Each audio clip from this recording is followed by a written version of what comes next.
day after Powell and Wells returned to L.A., Banning and Thomas Allen left for New York. The same Thomas Allen had waited for Powell to leave the Bessie Coleman Air Club one night.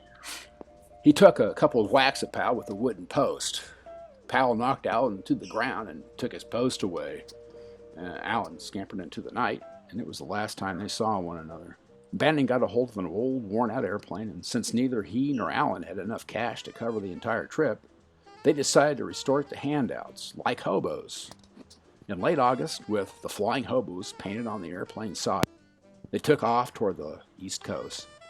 After 3 weeks of living off the fat of the land, the Flying Hobos touched down at Valley Stream Airport, New York, on October 9, 1932. They were the first African Americans to actually cross the United States. Their feet even made the white newspapers.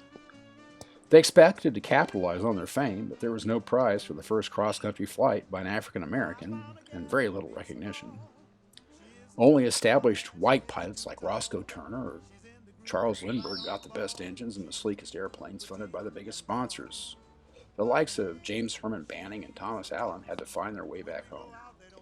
A pair of flying hobos. They left New York, close to Pittsburgh. The airplane ran out of gas. Banning landed hard and crushed a wing. The repair bill hit $500.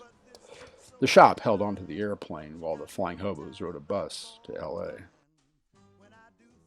A few months later, in February 1933, after an exhibition at LA's East Side Airport, the team split up. They still had a show scheduled at San Diego the following weekend. A couple of days before the show, Banning showed up at Powell's door to apologize. Then he asked Powell to join him in the San Diego air show. Powell said he was singing in the church choir that day, but he was moved. At the San Diego Air Show, a Navy flight instructor took a look at Banning and said he was unqualified to fly a military airplane. The instructor put a white pilot in the cockpit and let Banning go along for the ride.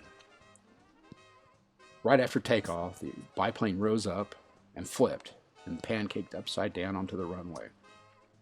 Both pilots were killed.